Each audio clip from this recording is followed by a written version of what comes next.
तो देखो हम डिस्कस कर रहे हैं पिनियल ग्लैंड, पिनियल ग्लैंड, ठीक है भाई, पिनियल ग्लैंड डिस्कस कर रहे हैं। पिनियल ग्लैंड की लोकेशन डायनसिफलन, यहां पर हमारे पास एक जगह होती है, इसको कहते हैं थैलेमस। ये थर्ड वेंट्रिकल होता है, थर्ड वेंट्रिकल। इसके ऊपर हमारे पास होता है एपिथैलेमस, इसके नीचे हमारे पास होता है हाइपोथैलेमस। ओके, एपिथैलेमस लोकेशन होता है पिनियल ग्लैंड के लिए, ये पिनियल ग्लैंड हो गई। हम पढ़ रहे हैं केमिकल कोऑर्डिनेशन।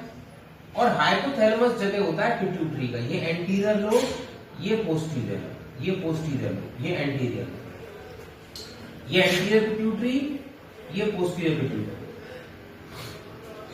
अब पिनियल ग्लैंड के बारे में समझेंगे। पिनियल ग्लैंड को हम क्या कहते हैं, ये हमारी बॉडी का इमोशनल, एक तो इमोशनल ब्रेन जो होता है इसे कंट्रोल करता है, और क्या करता है, स्लीप वेक साइकिल, उठने जगने का, सोने जगने का क्रम, स्लीप वेक साइकिल। और क्या करता है, 24 hour circadian rhythm, 24 hour circadian rhythm. और क्या करता है, बॉडी का टेम्परेचर मेटाबॉल, टेम्परेचर कंट्रोल करता है। और क्या करता है, इम्यूनिटी में हेल्प करता है, इम्यूनिटी बूस्टर, इम्यूनिटी बूस्टर। अब देखो ये सब काम करता कैसे है। और क्या करता है, पिगमेंटेशन कंट्रोल करता है, पिगमेंटेशन कंट्रोल पिगमेंटेशन, इतने काम करता है। अब पिनियल ग्लैंड का फंक्शन, ये काम करता कैसे। तो पिनियल ग्लैंड एक हार्मोन सेक्रीट करता है जिसका नाम है मेलेटोनिन, मेलेनिन नहीं, मेलेटोनिन। ओके, मेलेटोनिन, ये मेलेटोनिन हार्मोन बहुत इंपॉर्टेंट हार्मोन होता है, ठीक है। कैसे, अब इसका संबंध, हमारी मेलेटोनिन का रिलेशन किससे है, अब इसका रिलेशन है लाइट से, इसका रिलेशन है लाइट से। अब बॉडी के अंदर लाइट कैसे जाती है, आंखों के द्वारा जाती है, आंखें लाइट रिसीव करती है। इसका मतलब क्या हुआ कि डे टाइम पर मेरे पास पर्याप्त रोशनी आंखों में जा रही होती है, डे टाइम पर पर्याप्त रोशनी आंखों में जा रही होती है, डे टाइम पर आंखों में रोशनी जा रही है, आंखें खुली हुई। तो इसके दो इफेक्ट है। अब इसके इफेक्ट को कैसे देखेंगे, मेलेटोनिन के इफेक्ट को, 24 आवर साइकिल कैसे बनाता है। अब पहला काम तो ये करता है कि ये जो है, हम अब इसका एक एक इफेक्ट लेके चलते हैं। पहले क्या किया, मेलेटोनिन लाइट से इंड्यूस होता है, लाइट से फंक्शन करता है। बॉडी को लाइट कौन बताता है, आंखें बताती है। लाइट आ रही है तो बॉडी उसको दिन समझती है, ठीक है। धरती के दिन और रात के चक्र को बॉडी कैसे समझती है, आंखों के द्वारा। रोशनी आ रही, दिन है, नहीं आ रहा। दिन में क्या होता है, दिन में सबसे पहली चीज जो होती है, अगर हम बात करें मेलेटोनिन, मेलेटोनिन का लेवल दिन में लो होता है। मतलब जितनी देर आंखों में लाइट जाती रहेगी, मेलेटोनिन का लेवल बॉडी कम रखेगी। क्यों, अब उसका दूसरा इफेक्ट क्या होता है, बीएमआर बॉडी की हाई होती है इस टाइम पर, बीएमआर हाई होती है। Basal metabolic rate, basal metabolic rate क्या होती है, हमारी बॉडी मेटाबॉलिज्म जिस स्पीड से कर रही है, तो भाई हाई होनी चाहिए ना। आप खाना खा रहे हो, काम कर रहे हो, आपका मेटाबॉलिज्म भी कमजोर है, आपको एनर्जी नहीं मिल रही है। लोग देखे रात में देर तक जगते रहते हैं, सुबह थके रहते हैं, तो उनकी बेसिक मेटाबॉलिक रेट, उनकी 24 आवर साइकिल बिगड़ चुकी है। कैसे बिगड़ी है, अब इस समय मेलेटोनिन जब लो होता है तो बीएमआर हाई होती है। जब बीएमआर हाई होती है तो क्या होता है, बॉडी के जो डाइजेशन होता है वो भी हाई होता है। इस समय पर डाइजेशन हाई होता है, ठीक है। तो इस समय पर मेलेटोनिन का लेवल लो होने से बीएमआर बढ़ती है, डाइजेशन हाई होता है। और चौथा, इसमें अब दिन के टाइम पर सूरज की अल्ट्रावायलेट किरणें आ रही, तो पिगमेंटेशन हाई हो जाता है। पिगमेंटेशन हाई होता है। पिगमेंटेशन के लिए मैंने एक कलर बनाया था, हमारी स्किन का कलर, हमारी स्किन का कलर किसकी वजह से होता है? मेलानिन। मेलानिन एक पिगमेंट है। तो पिगमेंटेशन हाई, तो मेलानिन का कंसंट्रेशन ज्यादा हाई, मेलानिन पास पास आएगा। क्यों आएगा? यूवी रेस से बचाने के लिए, protection, protection from UV rays, UV rays से प्रोटेक्शन करने के लिए। जब पिगमेंटेशन हाई, मेलानिन हाई, तो बॉडी की ये कंडीशन होती है इस समय। अब रात के समय क्या होता है? ये क्या हो गया? अब इसको लाइट आ रही है, इसको आप समझ सकते हो डे टाइम, ये डे टाइम हो गया। अब नाइट को ले लो, नाइट में क्या होता है? आंखें बंद, आंखें बंद, मान के चलो आंखें बंद हो गई रात में, रात में आंखें बंद हो गई, सही है भाई? आंखें बंद, रात में आंखें बंद होते ही बॉडी पे क्या होगा? लाइट जाना बंद, लाइट जाना बंद, लाइट जाना बंद होते ही क्या होगा? पहला काम मेलेटोनिन, मेलेटोनिन का लेवल बढ़ जाएगा। बॉडी क्या कहती है? रात हो गई भाई, मेलेटोनिन, पिनियल ग्लैंड, मेलेटोनिन बढ़ा दो, सेक्रीशन। अब मेलेटोनिन जबरदस्त काम करता है, आदमी समझता नहीं इन चीजों को। आप सोते समय केवल सोते ही नहीं हो, आपकी बॉडी हीलिंग करती है, आपकी बॉडी रिलैक्स हो जाती है। अब लाओ फ्री हो गए, लाओ बहुत सारा काम निपटाते हैं, बॉडी फ्री हो गई, तो मेलेटोनिन का लेवल हाई, बीएमआर लो हो गई, बेसल मेटाबॉलिक रेट लो, और डाइजेशन लो हो जाएगा। जब बीएमआर लो हो जाएगी तो डाइजेशन भी लो हो जाएगा। डाइजेशन लो होने के बाद क्या होता है कि दिन में जो पिगमेंटेशन बढ़ा था मेलानिन की वजह से, प्रोटेक्शन फ्रॉम यूवी रेस, तो ये बढ़ा हुआ मेलेटोनिन क्या करता है? ये क्या करता है? ये मेलानिन को घटाता है। भाई बॉडी के पिगमेंटेशन को कम करेगा ना, तो मेलानिन का लेवल लो हो जाएगा। मेलेटोनिन हाई, मेलानिन, मेलानिन लो हो जाएगा। मेलानिन, मेलानिन लो होते ही, मेलानिन का लेवल लो होते ही क्या होगा? मेलानिन का लेवल लो होते ही ये क्या करेगा? जो जले हुए बर्न सेल, जो यूवी रेस से बर्न सेल थे, बर्न सेल, वो हीलिंग होती है, बॉडी की हीलिंग होती है। देखो ऐसा नहीं है कि ज्यादा मेलानिन होने से बॉडी का कोई फायदा है। मेलानिन बॉडी हाई क्यों कर रही है? उसको सूरज से धूप से बचाना है बॉडी को, मेलानिन हाई कर रही है। लेकिन आप ऐसा नहीं कि बॉडी दिन भर काम करती है तो किसी एक्सट्रीम कंडीशन में बॉडी फंस गई, बॉडी किसी एक्सट्रीम कंडीशन में फंस गई। क्या फंस गई? कि भाई धूप तेज मिल गई उसको, बॉडी ने प्रोटेक्शन दे दिया, मेलानिन हाई कर दिया आपका। लेकिन रात में बॉडी फिर नॉर्मल स्टेट में आएगी, मान के चलो बॉडी नॉर्मल नहीं हो और उसी स्टेट में दूसरे दिन फिर और काम करने लग जाए, तो क्या होगा? और हाई होगा मेलानिन, तो कुछ दिन बाद तो आप बिल्कुल काले हो जाओगे। इसका मतलब बिल्कुल काले हो जाओगे यार, कि बॉडी को, भाई बॉडी नॉर्मल भी तो होगी।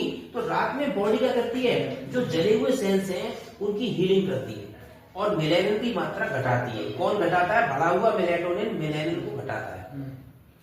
उसके अलावा क्या होगा? इम्यूनिटी वाली बात जो हमने करी, 24 hour circadian sleep wake cycle, तो इससे मेंटेन हो रही है ना, आंखों की लाइट से मेंटेन हो रही है ना स्लीप वेक साइकिल। तो अब ये क्या करता है? अब यहां पर ये पॉइंट आया कि इम्यूनिटी कैसे बूस्ट कर रहे हैं। तो रात के समय पर मेलेटोनिन जो बढ़ जाता है वो हमारे बी और T lymphocyte, B and T lymphocyte जो होते हैं, ये हमारे इम्यून सेल होते हैं, इनका बफर बनाता है बॉडी के अंदर, बफर सोल्यूशन, बफर बनाता है। बफर मतलब इकट्ठे करता है, इनको बनाता है।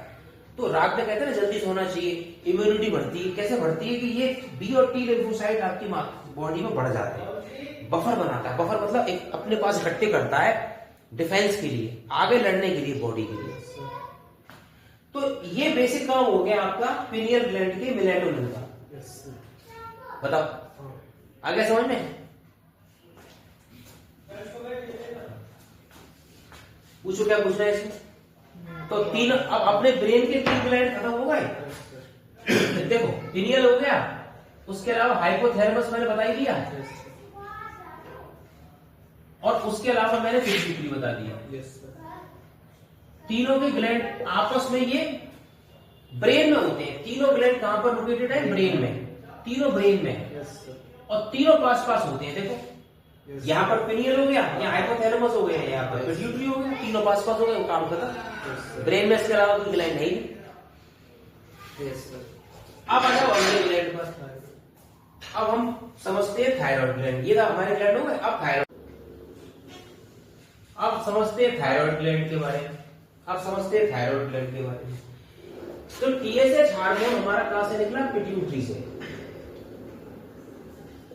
पिट्यूटरी से टीएसएच हार्मोन निकला, थायराइड स्टिमुलेटिंग हार्मोन।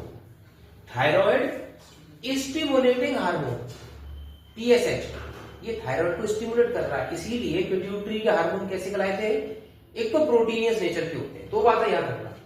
पिट्यूटरी के हार्मोन प्रोटीन नेचर के और ट्रॉपिकल हार्मोन। ट्रॉपिकल हार्मोन क्या होते हैं?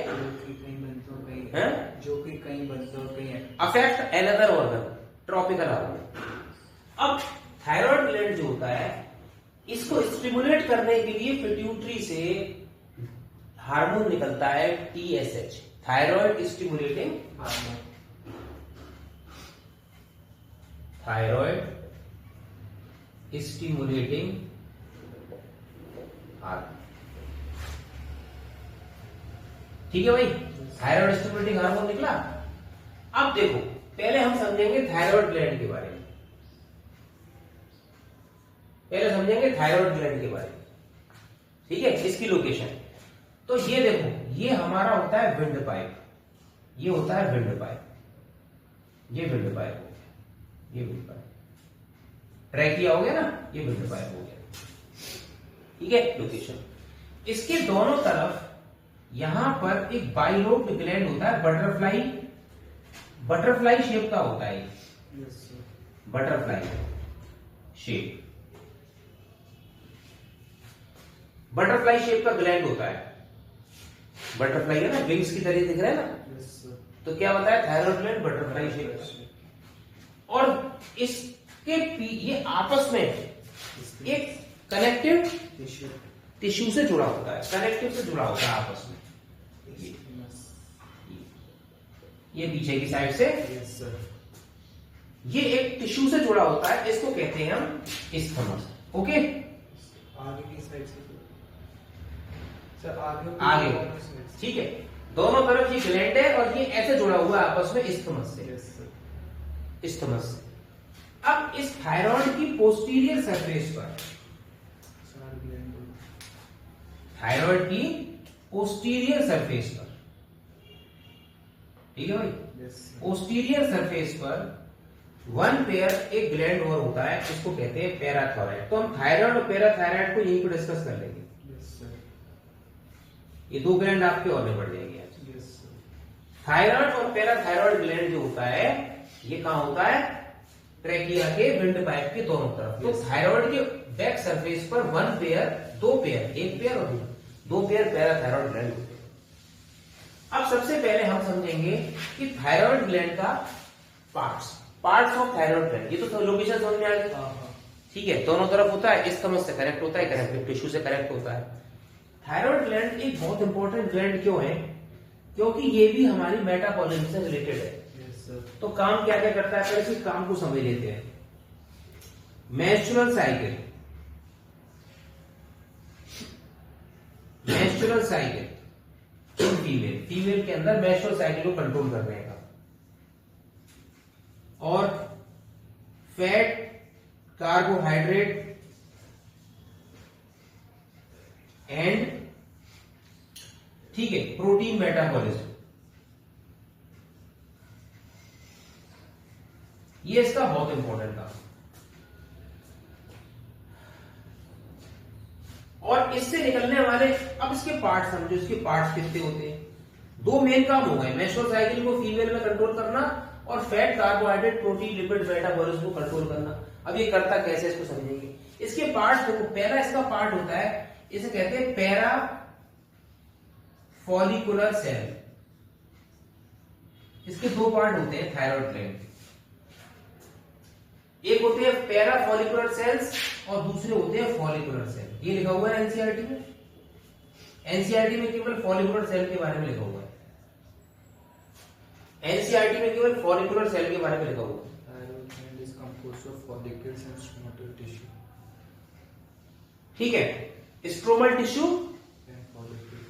And follicle. तो फॉलिकुलर सेल्स फॉलिकल एक ही बात है। स्ट्रोमल टिश्यू प्रेजेंट होता है फॉलिकल। अब देखो पैरा फॉलिकुलर सेल्स जो होते हैं ये फॉलिकल्स के चारों तरफ होते हैं।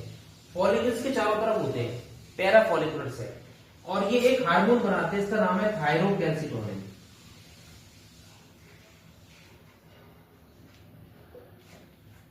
पैरा फॉलिकुलर सेल एक हार्मोन बनाते हैं, इसका नाम है थायरोकैल्सिटोनिन। Yes, sir. तो आप ये मान के चलो, जैसे कि ये अगर मेरे पास थायराइड ग्लैंड है, ये मान के चलो मेरे पास थायराइड ग्लैंड है, तो इसके यहां पर मान के चलो ये जो है पैरा फॉलिकुलर सेल्स है,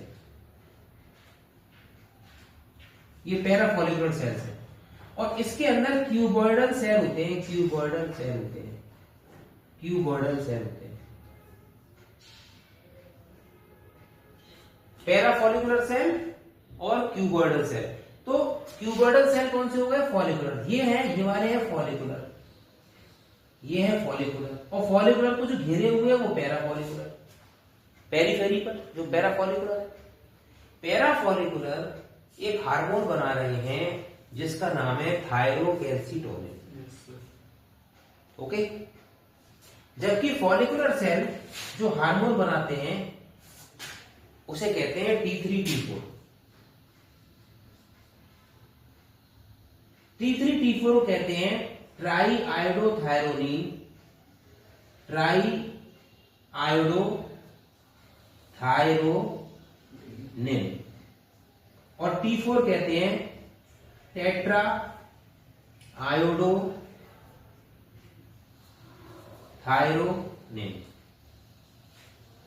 क्या समझ में आया? थायराइड ग्लैंड ट्रैकिया के दोनों तरफ प्रेजेंट होता है, इस्थमस से कनेक्ट होता है। इसकी एनाटॉमी पढ़े तो इसमें मैट्रिक्स होती है, फॉलिकुलर सेल्स होते हैं जो कि पैरा फॉलिकुलर सेल से घिरे हुए होते हैं। पैरा फॉलिकुलर सेल एक हार्मोन बनाते हैं जिसका नाम है thyrocalcitonin. Yes, sir. Follicular cell hormone बनाते हैं T3 T4। Yes, sir. T3 को कहते हैं try iodothyronine, Yes, sir. T4 को कहते हैं टेट्रा आयोडोथायरोनिन। Yes, sir. अब इसमें सबसे बड़ी बात क्या समझनी है हमको, इंपॉर्टेंट बात, जो T3 होता है, T3 मोस्ट एक्टिव फॉर्म होती है। ये बात समझो, ये एक्टिव फॉर्म होती है, यानी कि जब बॉडी में जरूरत होगी तो ये एक्टिव फॉर्म होती है, Yes, sir. Most active form. लेकिन मेन हार्मोन T4 होता है, T4 मेन होता है, मतलब सबसे ज्यादा T4 बनता है, लेकिन एक्टिव काम करता है T3। Yes, sir. Main hormone जो बनता है वो T4 बनता है, काम करता है T3। Yes, sir. बात समझ में आ गई? Yes, sir. कितनी बात समझ में आई? अब ये बनता कैसे, इसको समझ लेते हैं।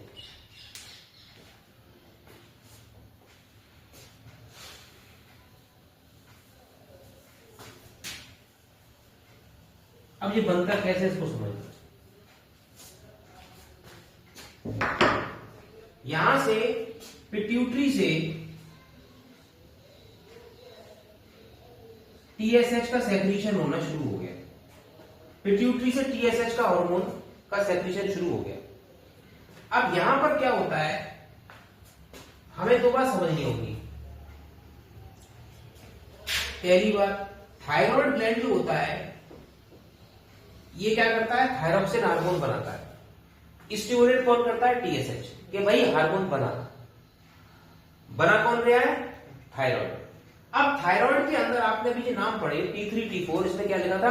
ट्राई आयोडो, उसमें लिखा था टेट्रा आयोडो। इसका मतलब 3 मॉलिक्यूल आयोडीन के होंगे, टेट्रा में 4 होंगे। अब आयोडीन कहां से आ गया? तो उसके कहते हैं ना, थायरॉक्सिन बनाने के लिए आयोडीन की जरूरत होती है। तो आयोडीन जो होता है थायराइड ग्लैंड में एंटर करता है, आयोडीन एंटर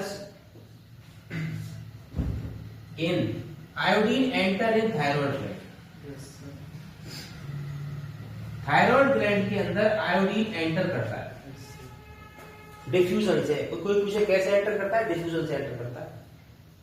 अंदर परसेंटेज कम, बाहर परसेंटेज ज्यादा। ओके, अब यहां पर होता क्या है, हमने क्या बताया था कि पैराफॉलिकुलर सेल, थायरोकैल्सिटोनिन। अब इनका फंक्शन बताऊंगा। पहले समझेंगे थायरॉक्सिन बनती कैसे, फिर जब थायराइड हार्मोन से थायरॉक्सिन बन जाएगा, फिर मैं थायरोकैल्सिटोनिन और थायरॉक्सिन का फंक्शन बताऊंगा। Iodine enter in the thyroid gland, iodine enter करता है थायराइड ग्लैंड के अंदर।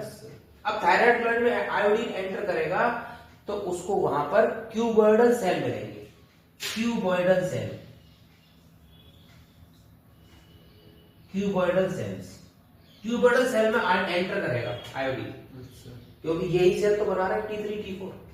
अब इन सेल्स के पास में एक चीज प्रेजेंट होती है जिसको कहते हैं थायरोग्लोबुलिन, थायरोग्लोबुलिन। अब ये क्या चीज होती है, थायरोग्लोबुलिन क्या होती है इसको समझो। देखो, थायरोग्लोबुलिन मान के चलो, अभी हम ये समझते हैं कि ये हमारे पास ये ग्लैंड था, थायराइड ग्लैंड था, और थायराइड ग्लैंड के अंदर यहां पर आयोडीन एंटर कर गया। ठीक है भाई, आयोडीन एंटर कर गया। ओके, आयोडीन एंटर कर गया। यहां पर एक प्रोटीन पड़ी होती है, ग्लोबुलिन प्रोटीन। 3 तरह की प्रोटीन बताई थी। अच्छा, एक उसमें होती है ग्लोबुलिन, थायरोग्लोबुलिन नाम से प्रोटीन पड़ी होती है। कैसे पड़ी होती है, देखो, जो प्रोटीन पड़ी हुई,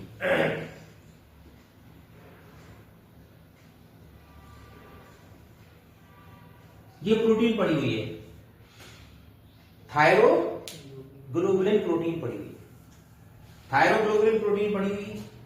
अब ये प्रोटीन आपको मालूम है प्रोटीन किसकी बनी होती है, एमिनो एसिड की। पढ़ाया था मैंने बायोमोलिक्यूल। प्रोटीन किसकी बनी होती है, एमिनो एसिड की। ये देखो, ये इसमें एमिनो एसिड लगे हुए, ये एमिनो एसिड लगी हुई। ओके, ये एमिनो एसिड लगी हुई, ये एमिनो एसिड लगे हुए। इस एमिनो एसिड का नाम है टायरोसिन, टायरोसिन एमिनो एसिड। ये पूरी मैकेनिज्म बता रहा हूं मैं आपको। टायरोसिन एमिनो एसिड से जाकर आयोडीन बाइंड कर जाता है, टायरोसिन एमिनो एसिड से जाकर, टायरोसिन एमिनो एसिड से जाकर आयोडीन बाइंड कर जाता है। अगर मान के चलो एक आयोडीन का मॉलिक्यूल जुड़ता है, मान के चलो ये इससे जुड़ गया I2, एक आयोडीन का मॉलिक्यूल जुड़ गया इससे, ठीक है, ये आयोडीन का मॉलिक्यूल जुड़ गया, तो ये क्या बनाएगा, mono iodo tyrosine.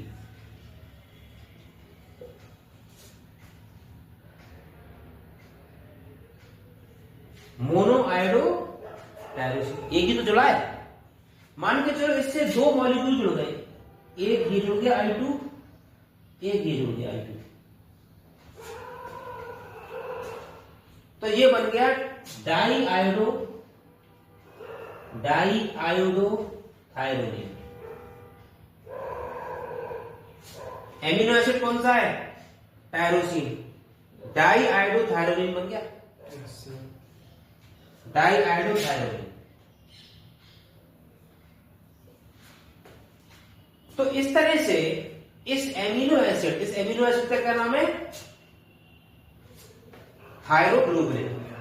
Amino acid का नाम है थायरोग्लोबुलिन, थायरोग्लोबुलिन।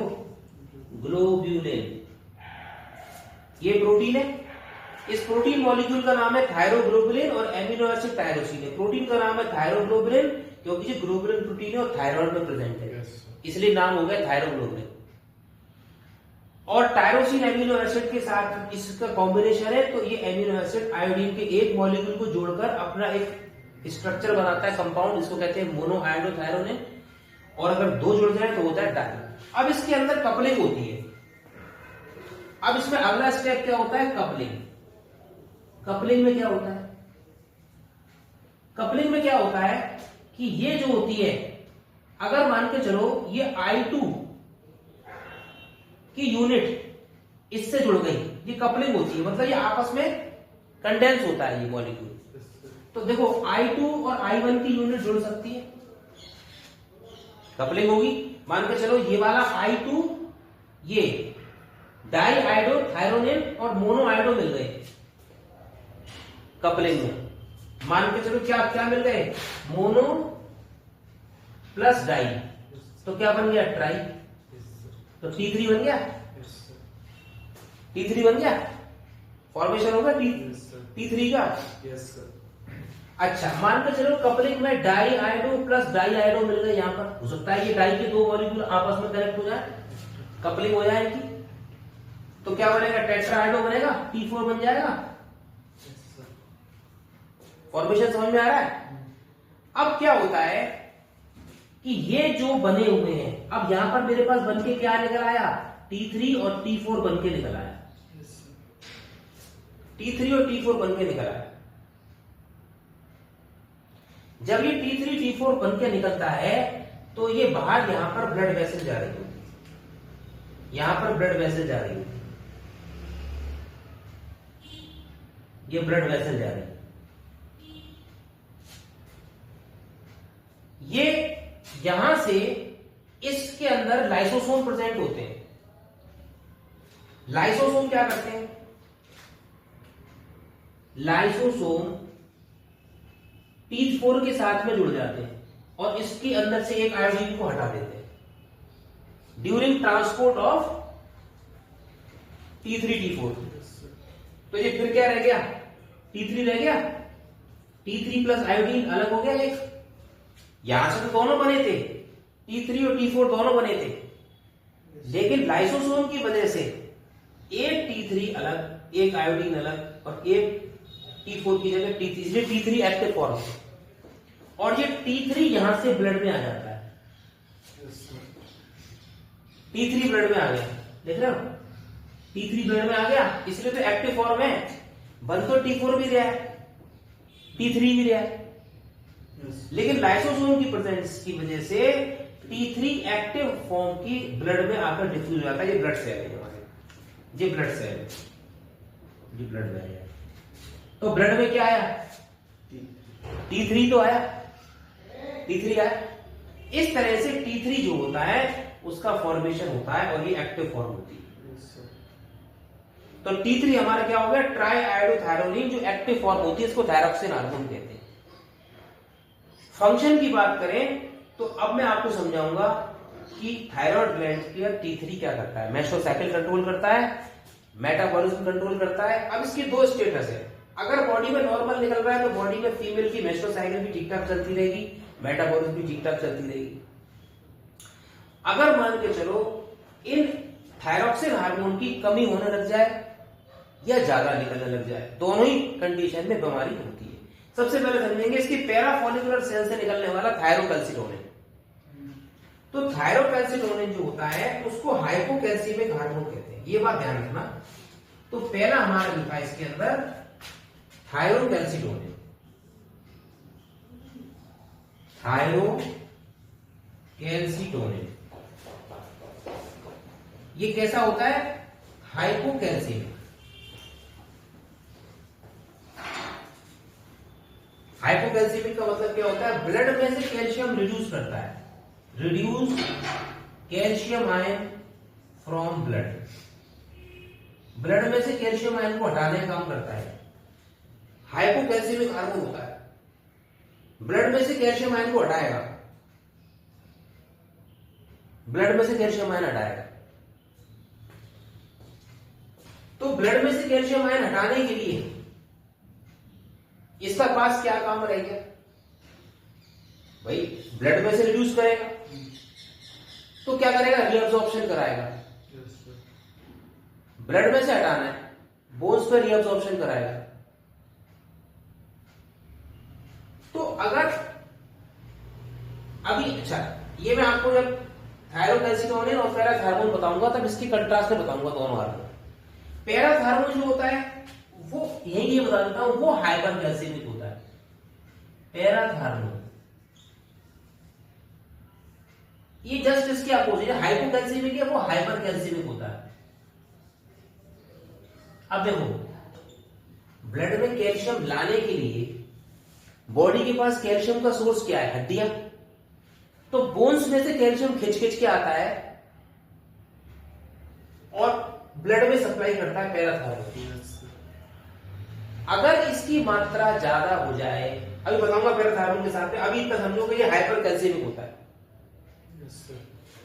तो दो जगह से कैल्शियम की सप्लाई करता है बॉडी में, एक तो बोन से, दूसरा गट में से कैल्शियम एब्जॉर्ब करा कर लाएगा, पेट में से खींच के लाएगा, गट से कैल्शियम एब्जॉर्ब करा के ब्लड को दे देगा, हड्डियों से कैल्शियम एब्जॉर्ब करा के ब्लड को दे देगा, गट से करा के दे देगा। इसको खाली स्थिति में ब्लड में कैल्शियम की मात्रा बढ़ानी है, ये घटाएगा।